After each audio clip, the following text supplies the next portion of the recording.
Time to track the tropics from sunny, beautiful Central Florida. I'm WESH 2 meteorologist Eric Burris. And in Savannah, Georgia, I'm WJCL 22 Chief Meteorologist Jeremy Nelson. So, Jeremy, we've had a lot going on the last couple of days in the tropics, even though we're kind of on the backside of hurricane season. We had on Saturday two named storms. One became a hurricane, one did not. But nevertheless, that just adds to the list. Yeah, 15 named storms so far this season, and the one you're showing is Oscar, sort of just barely hanging on right now. There's a circulation, but really the showers and thunderstorms are now off to the eastern northeast of that low. That's right. And as a matter of fact, Jeremy, I put on the lowest levels on our color table here just to kind of give you an idea. So just by looking at this, obviously here's where all the convection is located, Turks and Caicos, but the center of circulation is sitting right in there. And you can only really see it with these lowest levels, but if I zoom the satellite in, you can still clearly see there is a circulation there. And Hurricane Center has identified that that is still being a tropical storm, moving to the northeast now at 12, with maximum sustained winds of 40 miles an hour. If I'm honest, I feel like it's probably more subtropical at this point than anything else because the wind Right. field is as broad as it is, but nevertheless expected to lose its tropical characteristics over the course of the next couple of days and move away from Florida, move away from the Bahamas, and move away from the United States. And outside of maybe some large swells or something like that, really no impacts for Florida or the southeast coast. So Right. that was briefly a hurricane, maybe for a day or so, as it bumped into the eastern end of Cuba, kind of meandered its way through the southeastern Bahamas. You mentioned Turks and Caicos, and now weakening as it travels to the northeast. So once Oscar's done, we probably have a little bit of a lull, maybe 5, 7 days or so, and then we'll have to start watching parts of maybe the Caribbean Yeah. once again. Yeah. The pattern definitely opens up in that window, and so there's definitely something that we'll have to watch. And to that point too, Jeremy, just worth mentioning that now with Oscar being named, that now puts us more than 2/3 of the way through the list of names. I do not suspect that this year will run out of names, but nevertheless, Oscar category 1. And I also wanted to add the fact that Nadine had formed, but contrary to social media noise, Nadine was never a threat to the United States, wasn't a threat, never will be a threat to the United States, at least not this version of Nadine. It's already moved over into the Pacific Basin. Yeah, so I mean, it crossed over parts of Central America, Mexico. Then it ended up being named in the Eastern Pacific. So remember, that gets a new name. It does not keep Nadine as it goes into that basin. So, yeah, we are going to watch what's coming up here very closely because obviously it'd be of interest also for us moving forward for our hurricane season forecast coming up on March the 1st. So, Yep. kind of anything that we see now is sort of a new look and feel and will play a role in what happens next season. So we want all the storms to stay away from the US as we go through fall. Yeah, it's very, very important. But as you mentioned, the patterns are shifting around just a little bit.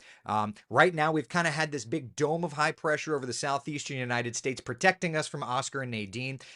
And there was a weather guy that worked in West Palm market with me and then here in the Orlando market with me. He always called high pressure a big bubble of no trouble, but I even saw the Hurricane Center and the Weather Prediction Center using that phraseology. So I guess I have to stop making fun of it. But as that big bubble of no trouble fades late October into early August, and the Madden Julian oscillation shifts a little bit, we have to watch the Caribbean because models are kind of indicating that there could be some form of development there. And so we've kind of highlighted this for probably the better part of a week, 2 weeks at this point. And consistency in the computer models indicates that that's going to be an area that we have to watch. Yeah, and I mean, that makes sense. That's where the warmest water is in the Atlantic basin right now. So if we're going to see tropical development, it really favors that area. And if you look towards the southeast coastline now, our water temperature very close to just offshore of Tybee, Hilton Head Islands is in the upper 60s. So that's not something that would fuel tropical development. Obviously, the Gulf Stream waters are a little bit warmer there when you get maybe 60, 80 miles offshore or so of my area. But as you look down to the Caribbean, obviously that's where the warmest water is at. Really need water about 80 degrees or warmer Right. to kind of fuel some of these tropical systems or maintain their strength. Now, obviously, the farther north a system would get, if you're talking maybe off the southeast coastline, off the mid Atlantic, those waters start to cool very fast this time of year. And those waters are not warming up, they're only cooling down more. So, really, tropical development, if it's going to happen late October into November, it's probably Caribbean, Southern Gulf, or maybe parts of the far southwest Atlantic, which we just saw. Right. So let's do this then. Let's take a look at the models, kind of get an idea of what they're showing. When I did my coffee talk this morning, I did it a little early because I had donuts with dad for my son, Jeremy. So, this is going to be the first time that not only are we going to be able to fully look at the 6Z, but also the ensemble. So, first off, what you're looking at here in blues and greens, that's the low pressure from Oscar. Not all that organized, continues to pull away. But high pressure builds into the southeast United States. We've got a really great end of this week and early next week for your area, for my area.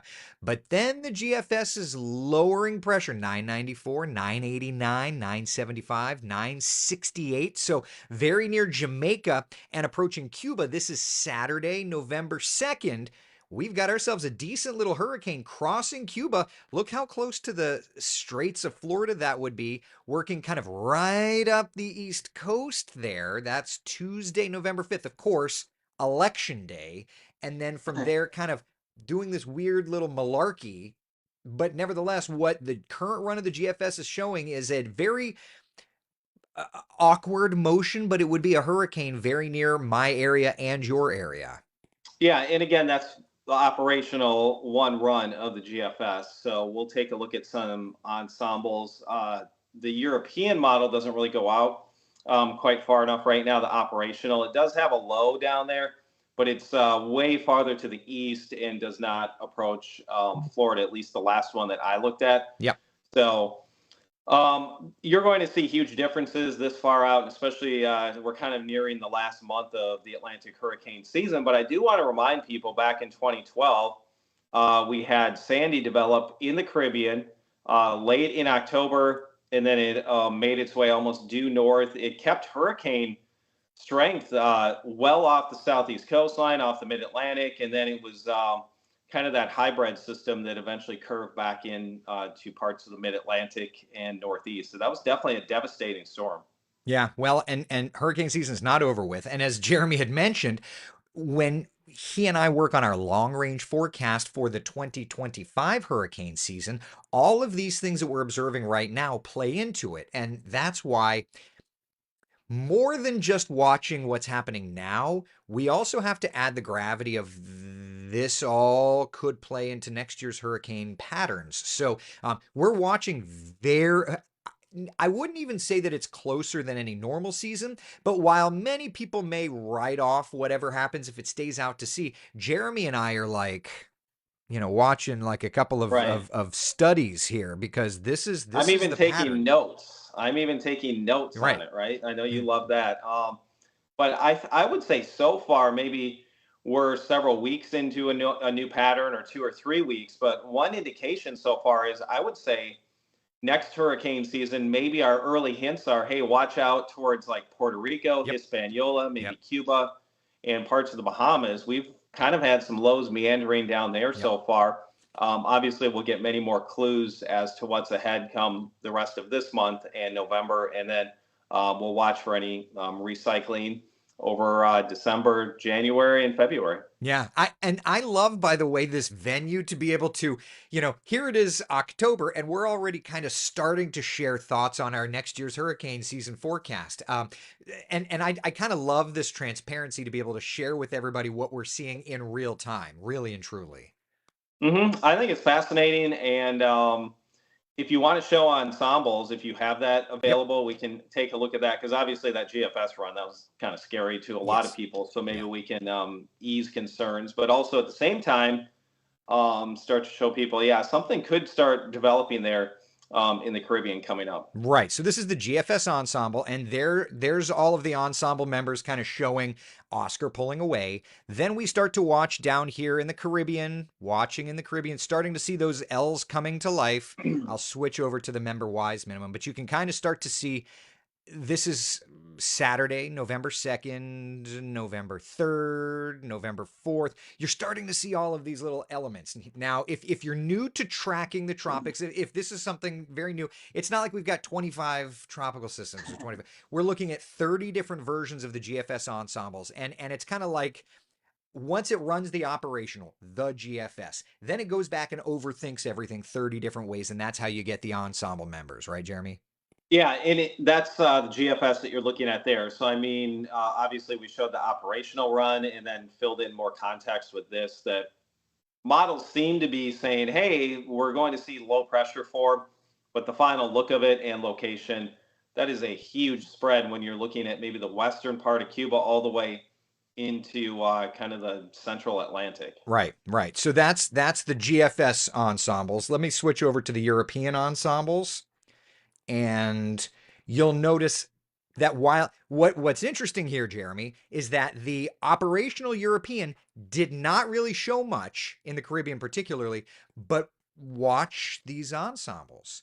The ensembles are throwing together some things from the Caribbean to the open Atlantic. And so I think our takeaway shouldn't be to focus on any one of these blobs, right? But a broader idea of for the better part of a week now, we've at least gotten some indication, and now the ensembles from run to run to run to run to run have something forming.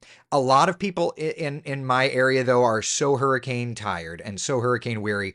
I'm not saying it's hitting us. I'm not saying it's not, but I am saying that this is the model at least starting to wake up to something that's going to be a little closer than we'd like. And I think that's all we should take away from this moment. Yeah. Yeah, and I think a general time frame would be somewhere, give or take, it's a couple days around Halloween into that first week of November. Right.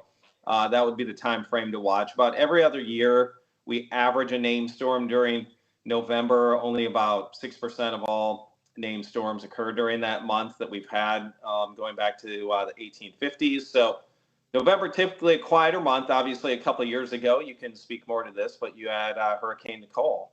Yeah, yeah. And that's the thing, when we look at these numbers here, right? Like we know that the peak of hurricane season is September. But notice that late October into November, there's almost like a little mini peak here. And then once you get into November, it does start to drop off considerably. But Nicole hit. We've had plenty of systems in the month of November. You'll have to watch a little closer to home, but nevertheless, hurricane season isn't set in stone, and we say this a lot, right? Like Mother Nature doesn't exactly have a calendar, so we watch, but it that's all we can do, I think, at this point. Yeah, and we've had, I believe, storms like almost every single month now. Like you can get subtropical Yeah. storms. So, but really, the heart of hurricane season. I think if we can get through that first week in November, see what this is looking like Yeah. here, and then hopefully we can kind of wrap things up. But yeah, the seasonal forecast right now, we've had a pretty busy stretch here over the last like 4 to 6 weeks, Yep. last month or so, and it definitely has accelerated numbers upwards. We mentioned we're at 15 name storms, 10 hurricanes, and I believe it's up to 4 major hurricanes now. Yeah, yeah, and Um, and and based on that, just looking at the forecast numbers, you and I in March had called for 16 to 20 named storms, the lowest number of the grouping, and so what we have 15, you said, right?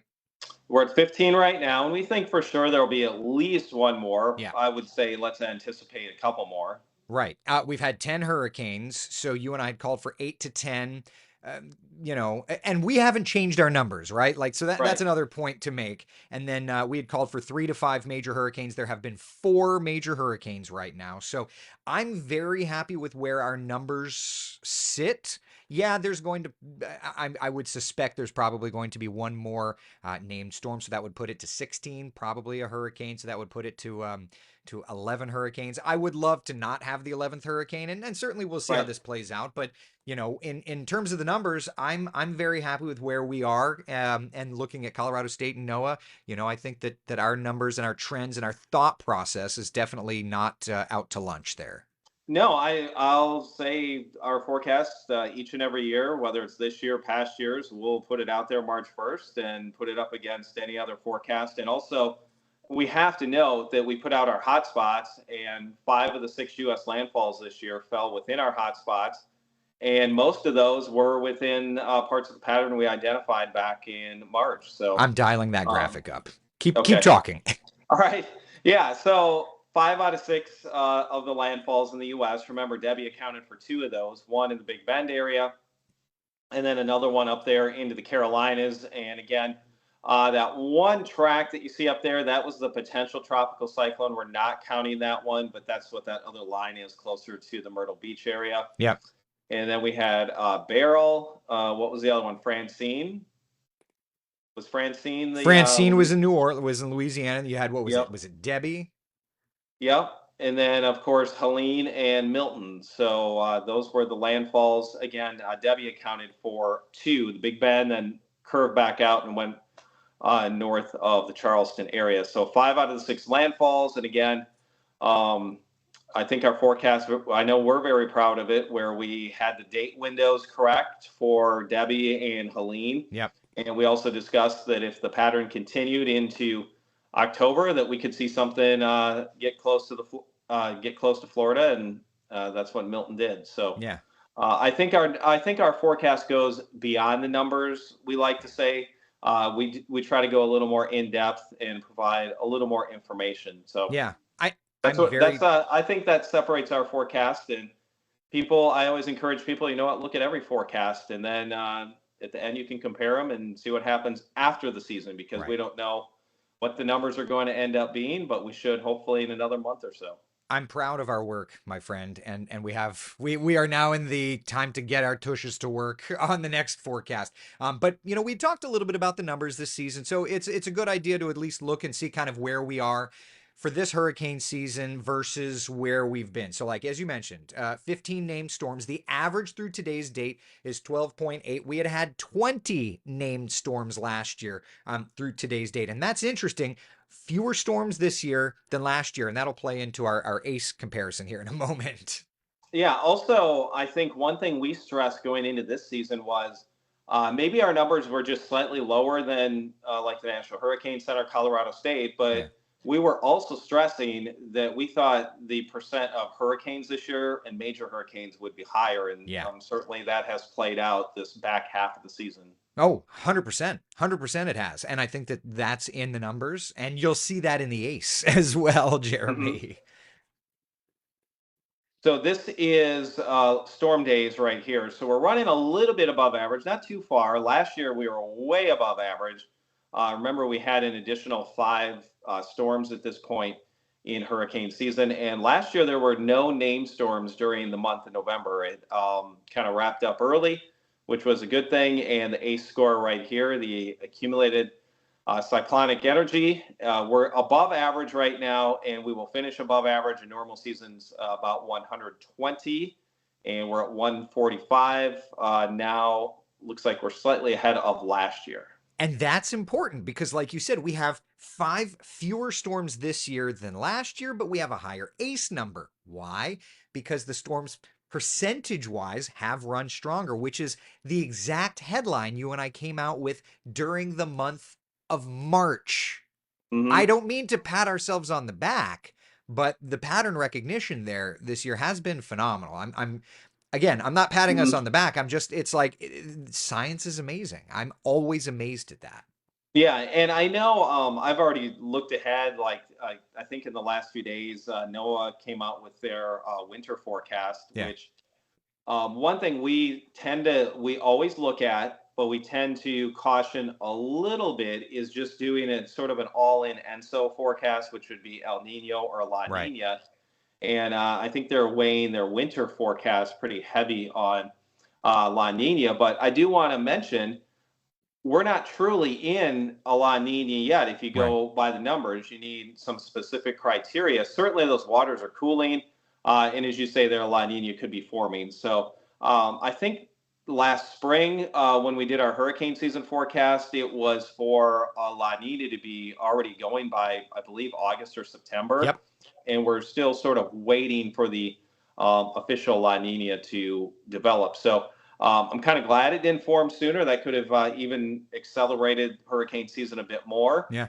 But I really like that when we make our forecasts, whether it's sort of medium range, long range, we're certainly taking into account any influence of a La Nina, El Nino, but we're also kind of looking at some other big picture items as well. Yeah, well, and I think that we try to take it all into account, right? Whether it's Enzo, whether it's the Matt and Julian Oslo, there's a million different things that we can look at, and I think that once we play all of them out, we do the best we can. I think we've done fine, and I think as well that we are very, very closely watching the pattern here these next few months to give us an idea of what next year will bring. So if you live in the Caribbean, if you have friends or family that live in the Caribbean, let them know things are probably looking a little busier for next hurricane season. But I mean, it's always busy down there, but Right. pattern recognition would dictate maybe that it's just a little bit busier than normal, which is certainly not anything that they want to hear. Yeah, and one thing I know that we will be laser focused on once we sort of get through November and then we start to see if we can pick out like the cycle duration is that Milton storm. Was that more completely old pattern? It was sort of in that time window where we Yeah. start to see like new patterns start to develop. Is there a little bit old, a little bit new? If we would get into December, January, February, and that part of the pattern comes back and that low is kind of near Florida once again, Yep. then we would be like, okay, this is definitely something we'll have to factor in for next hurricane season. It was right in that overlap. That makes it Hmm. so, so difficult and so, Right. so frustrating. Yeah. But we'll get a couple looks at it Yeah. before we have to put our hurricane season forecast out. So, Yeah. And um, it's also interesting, Jeremy, too, and now that you mention it, if I may, the Milton part of the pattern, if it carried from the old version, each time it cycled, wanted to tornado in South Florida. If you recall, right. in February, it was Yep. like Fort Lauderdale tornado. There was a Fort Myers tornadoes. So kind of there was like that indication of it wanted to tornado every time. So why should we be surprised that Milton threw what is probably on some metrics the broadest tornado outbreak in Florida state history? So it really does tie into the old cycle, but in that overlap, Right. it makes you one. It just makes you wonder. It's tough. Yeah. So I mean, we'll get some looks at it, but yeah, as you mentioned, that was in all those notes I take. Each part of that pattern from last November through spring, when that recycled or kind of cycled around and occurred, it was definitely a tornado threat Yeah. for Florida. It was never a tornado threat in my area, Yep. and Milton was not much for my area. We had barely enough rain to get the sidewalk wet, and we had some wind gusts that were 30 or 40 miles per hour. But this Mm. has always been a Florida part of the pattern, so that's why we Yeah. think it's probably a little more old versus Yeah. new, but it's something that it's a tricky one and something that we'll probably have to really stay focused on moving forward. And you'll know if it's a part of the new pattern. You'll know because if you're a Jeremy audience person, he's going to be tracking and mentioning it. And if you watch my coffee talk every morning, you know that if it comes around at a certain time frame, I'm going to be like, well, there it is. I don't hide things very well, as any friend of mine knows. So. It is what it is. All right. Questions? Anything at all? Taylor says things that make you say, yeah, that's for sure. Yeah, I think as you mentioned, no one anywhere in the Gulf Coast, Southeast Florida needs any type of tropical system. Everyone's pretty wore out from this season. I know ours kind of got going when we had a Debbie move through. Yeah. We had record rainfall over most of our area. And then, of course, when Helene came through, we had winds the top 70 miles per hour. I believe in Savannah, our peak gust was 76. So Helene did a lot of tree damage in our Yeah. area. Before we started here, I mentioned Eric. If you hear a chainsaw here in the distance, not just some Halloween sound effect here in the background. That is cleanup from Yeah. Helene going on in my neighborhood. Took a while to get some tree crews in here, but they went where trees were on homes first, and now kind of getting to just the big limbs and other things that are down. Yeah, and they're doing the same thing from Milton in my neighborhood. A bunch of our community trees laid down, so they're just having to lift them back up. But there are no chainsaws. They're just Okay. lifting them and like replanting. So, all right. So people are asking. So no hurricane coming to Florida, right? It's too early to tell anything. But Yeah. late October into early November, we'll have to watch things. That's kind of that's just the idea. This is the area, the next area of interest. I think it's probably this hurricane season's last most favorable window. So we'll watch, we'll see, and of course, we'll keep you up to date. Anything else to add, Jeremy? No, and I would say a week from now, obviously, we'll be closer, and we'll probably see if a low is trying to form down there, and we'll have a very good idea. But maybe even late this week, if all of a sudden every single model's latched on and it's looking like this hurricane is forming and might threaten closer to the U.S., certainly we can hop on and maybe do an update. But until next Tuesday, hopefully things stay quiet. Yeah, and I think you nailed it, right? Like if the models are saying something, Jeremy and I will pop on. If you don't, it's kind of like a doctor. We are no doctor. If you don't hear from us, that's good news, right? Like if you hear Right. from us, that means there's something to watch. So, a lot of people like Mike mentioned on my page and on yours, I see GFS showing a big hurricane close to the Outer Banks. We already discussed that. Water temperatures up there are like in the 60s. So we'll have to wait for consistency. Consistency breeds confidence. Trends are your friends. Let's watch the trends and then we'll go from there. We're not here to hype, and that's not something Jeremy, you or I will ever do. No, and if we get another name storm, the next one will be Patty. Yep. All right. Very good. Hey, thank you, Jeremy, for your time, buddy. Look forward to not talking to you on a broadcast forum at least until next Yeah. Tuesday, hopefully. All right. So until we get to then, until we get to next Tuesday in Savannah, Georgia, I'm WJCL 22 Chief Meteorologist Jeremy Nelson. And I'm WESH 2 meteorologist Eric Burris. Take care, everybody. See ya.